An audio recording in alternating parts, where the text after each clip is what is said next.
All right, Indy. Hi. Indy, where'd you grow up? Where are you from originally? I'm from Wisconsin, right outside of Milwaukee, Waukesha. It's a Hmm. really suburb. Sucks. It's super conservative and Republican, and I hate it. Tell me about your family. So I was adopted through a Christian organization, a Christian adoption agency, and they're super religious and they sheltered me a lot, pretty overbearing and pretty strict. That didn't work for your personality. No, it didn't. It didn't. I was in trouble a lot. You think you just picked up some things genetically from your biological parents that just couldn't be ignored? Probably.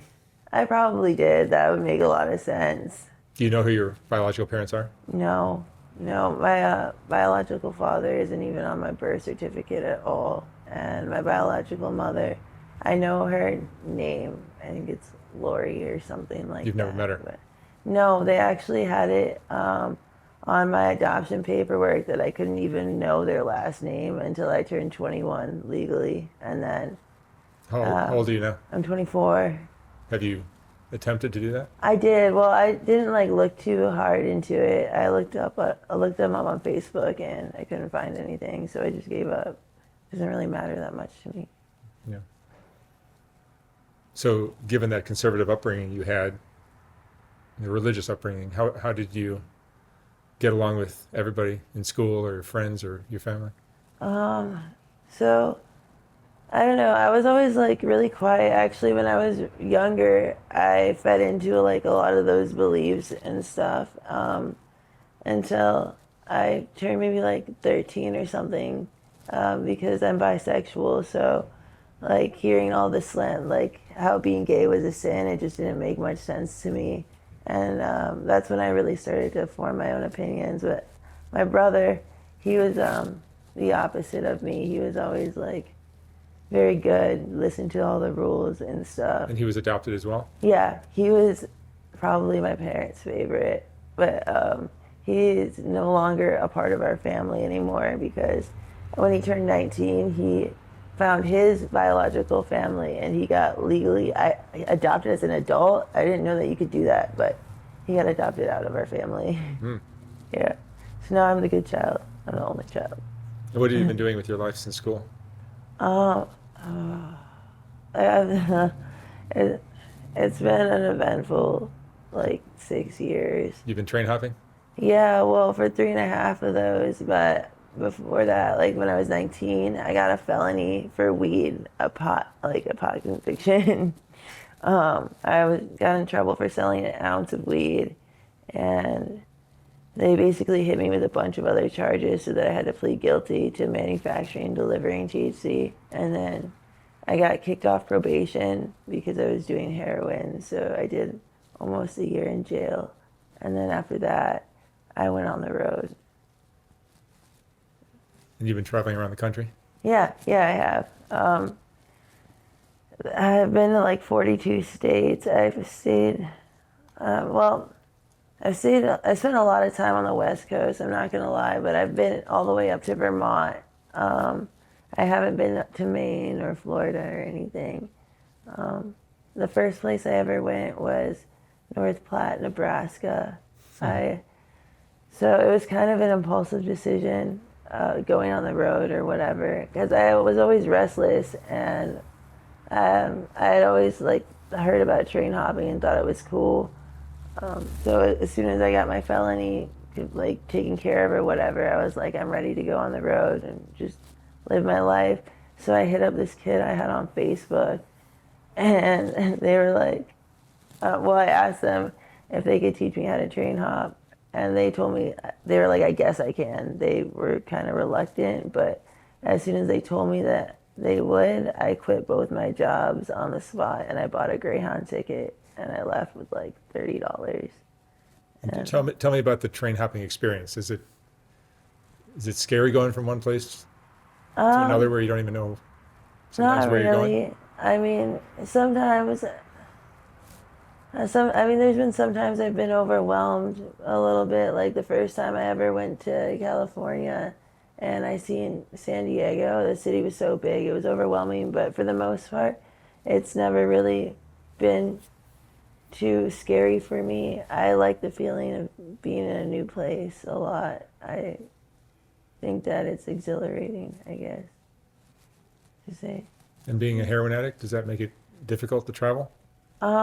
So I have like, so when I first hit the road, I was clean for a few months, and then I used for a couple months, and then that's just how I use. It's pretty sporadically. It's on and off, but I mostly do fentanyl now.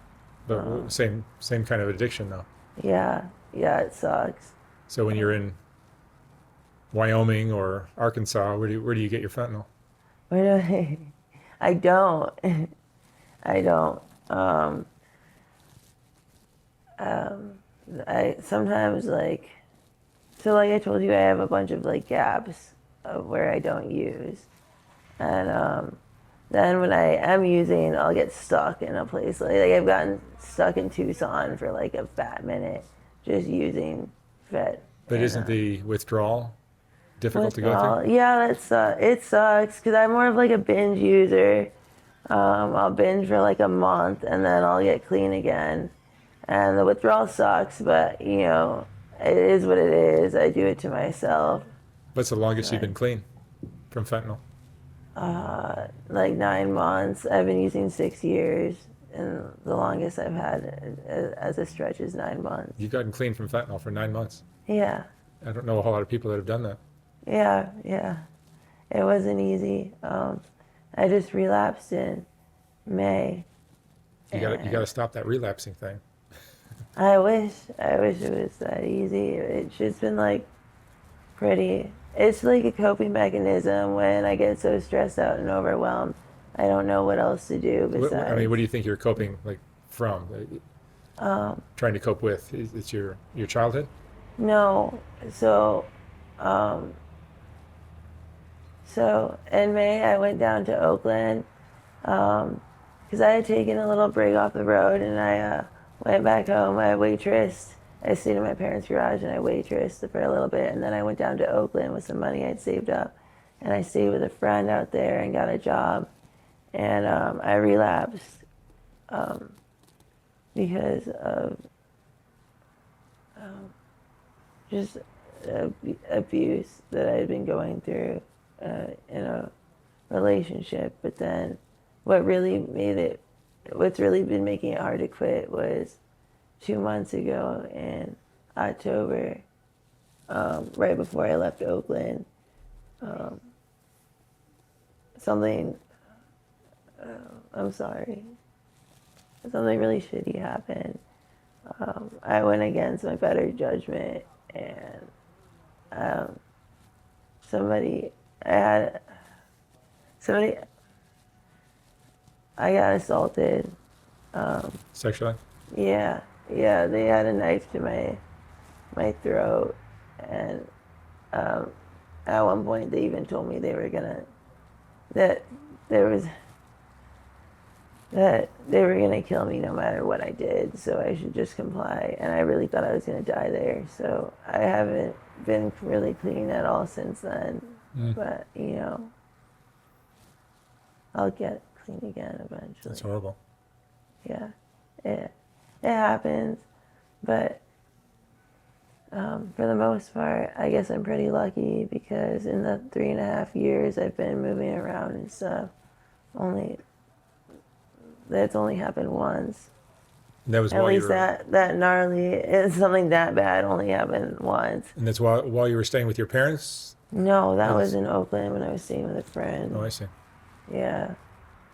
And train hopping kind of helps you escape from everything. And Yeah, I guess I've been trying to figure out why I do it. I think it's because I just like leaving everywhere. It is an escape. I go somewhere, I stay for a while, and I get so exhausted by everything. And then I just need to leave. It's like a breath of fresh air when you get into a new place. You know what I mean? all your troubles and responsibilities are Yeah, erased. you can just restart. And honestly, the community on the road has become my family too. So You're friends with Crazy, who I've interviewed, yeah, it was crazy. And Max. Max Yeah. and Sid. Yeah. Well, I don't know Sid, Yeah, but but I've known Max for like 9 years. I really love Max. that's great. Yeah. And how are they doing now? They seem like they're doing really well. I just talked to Max a couple of days ago, but I just got a phone for the first time in 4 months, so I haven't kept in as great of contact with my friends as I'd like to, but But I Max is know. no longer in LA, right? No, Max is in Milwaukee. Milwaukee. But I know Crazy's doing really well because I just hung out with them. I just got this piercing done with them a And Crazy got couple of away from days ago. Coyote. Yeah, that dude sucks. His whole interview was just a mess. Even hearing I think the whole thing was just it was just concocted. a lie. How do you take 5 children on a freight train? You can't. What? Strap a car seat to it? No, when I saw Coyote with Crazy, I saw nothing but trouble. Yeah, I mean, it seems like that dynamic isn't that uncommon though on the road. There's always like, An older guy with a young girl. yeah, a lot of times there is. I think that I think that a lot of times they prey on younger women because they offer safety or whatever. I think a lot of times people just don't respect women on the road at all, and they just don't think that we know what we're doing. So they offer safety or whatever. But I've already been there, done that, so I'm done with that. I'm done with that. But in general, you like the train hopping lifestyle? Yeah, I do. I do like the tree hopping lifestyle. I mean, There's a freedom to it. there is a freedom to it. I would say it's no harder than living in a house, though. It's no easier or harder because living in a house, you spend your whole life working and having like it just gets stressful. It gets just as stressful as it does being on the road. I would say it's got its ups and downs. Life does, regardless. But I'm just so restless that I need to keep moving. Do you think you might be ADHD? I do have ADHD actually. Yeah. Maybe that, and also just a lot of angst. I don't really know what I'm doing in life. Where would you like to be in 5, 10 years? What are your dreams? I'd like to have a van. No, you don't want to have kids and a job. You No. just want to have a van. Yeah, I just want to have a van. I really like.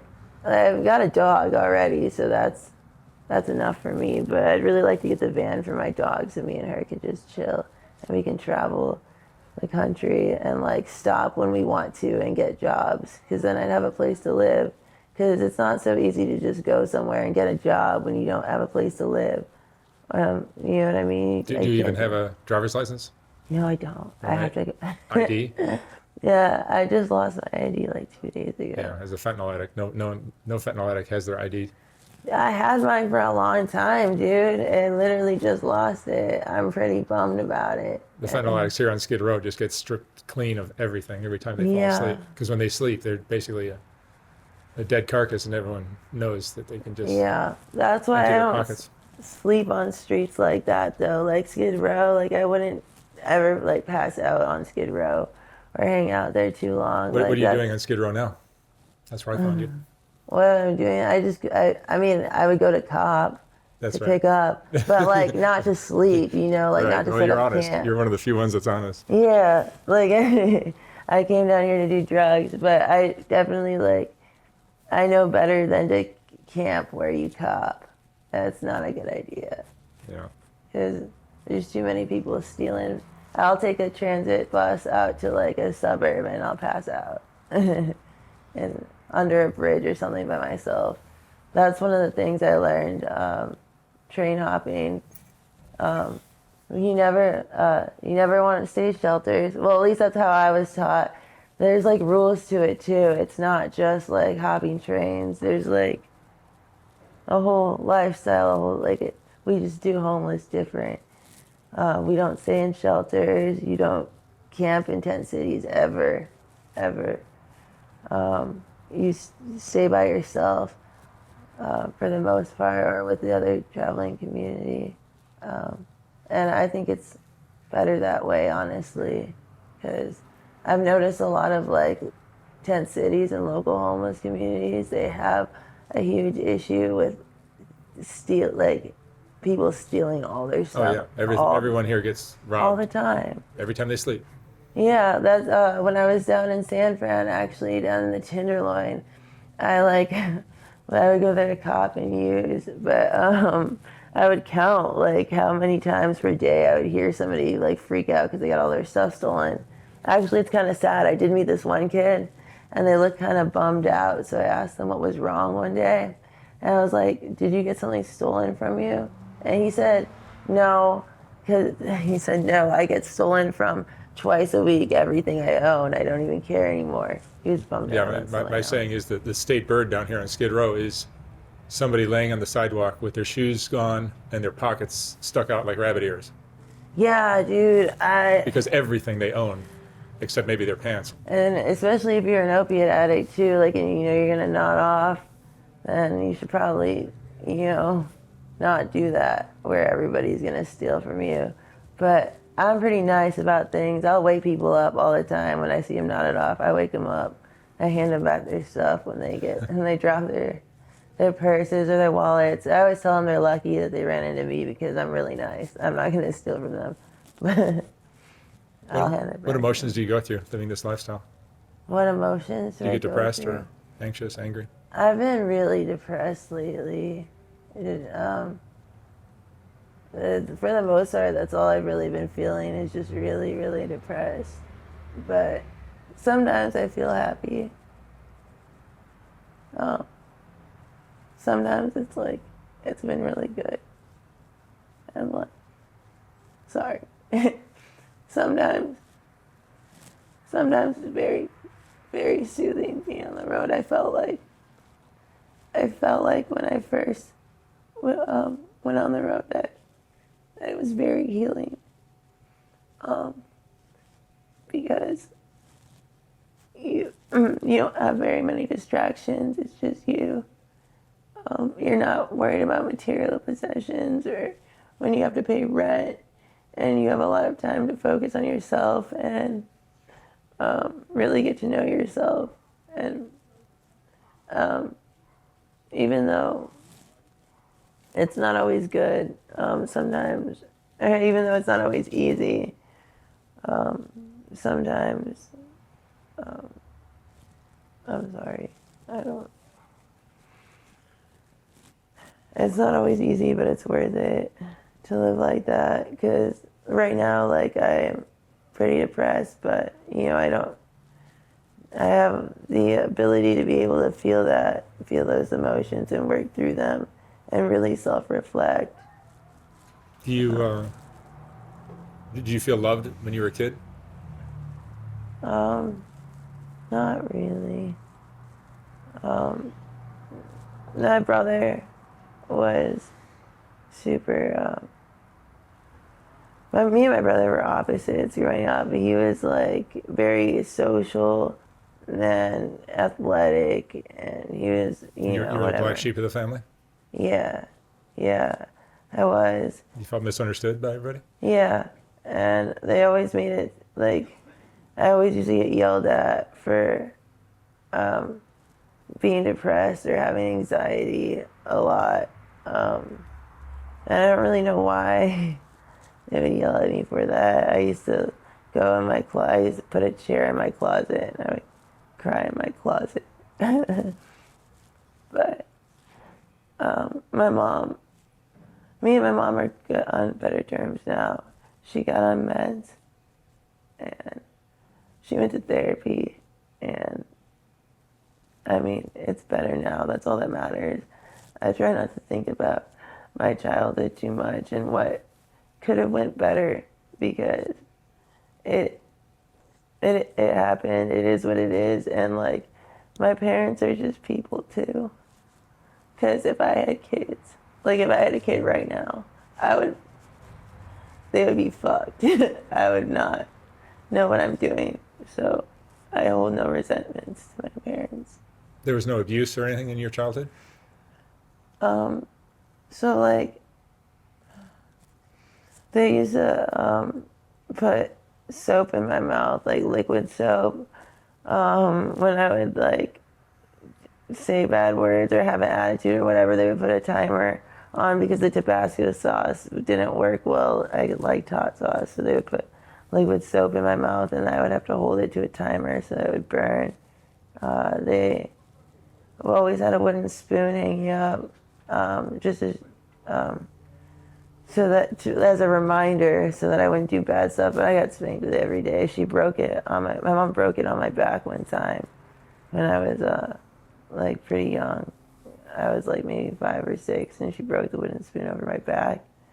But I guess those things are abuse. I mean, I always thought that it was normal growing up, but I'm not really sure that it is now. No, I don't think that's so normal. Yeah.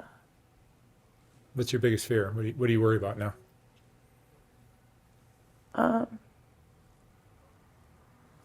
So, um, so I am almost 25 in February, and I'm sorry, I keep almost crying. I'm almost 25 in February, and I'm just like really scared that I'm scared that I'm gonna spend another year like unhappy, because I don't want to do that anymore. There's like past 2 years I've been in a relationship that's really been not. It's been really draining. I really love them, but it's been really draining, and I've been thinking about that a lot actually.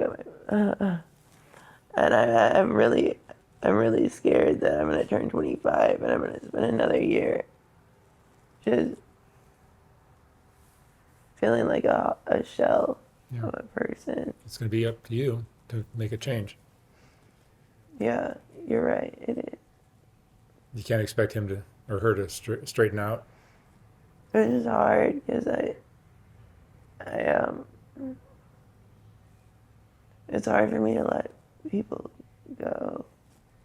Like when I love people, I love them like fully. So it's like really hard for me to like put myself first. Yeah, but you'll pay a price for every stand you take. So you just have to understand that that stand is making you miserable. Yeah, you're right. You're young yet. You have to Yeah. be easy on yourself. You can't be expected to know everything Yeah, that's true. at your age. I'm getting there. I'm getting old almost. Kind of. I'm almost like 25 is a quarter to 100. So. If you had your life to live all over again, would you have done anything differently? No. No. You didn't take you didn't take a second to answer that one. No. I've already thought about that before, and I wouldn't, because even the things that have really sucked, all those lessons I feel like were important, and I think they make me who I am today. A lot of things, like even being an addict and stuff, like, eventually, hopefully I'll figure it out one day and I'll get clean, but, or other things that happen that have to do other things that happen to me that deal with my trauma, or that caused my trauma, I still wouldn't undo that either, because it makes me as empathetic as I am. And I don't think I would be like that if I hadn't been through a lot of the stuff that I had been through. Because I like being able to understand other people's struggles and stuff like that. Back to the train hopping. Is train hopping dangerous at times? I hear all these terrible stories. There are terrible stories from where, like Coyote, that's seen so many kids die when I watched the interview. I have not seen. I mean, I've had a friend die on the train, but like if you think about it, trains derail a lot less than cars crash. So if you know what you're doing, then you're gold. But I probably shouldn't have said that. Sometimes um, we, we we try to, I don't know. Sometimes we want people to stay off the rails. So yes, it's very dangerous. Don't do You're it. trying to discourage people from doing it. Yeah. And tell me, what would you say is the most important lesson you've learned in your life? The most important lesson.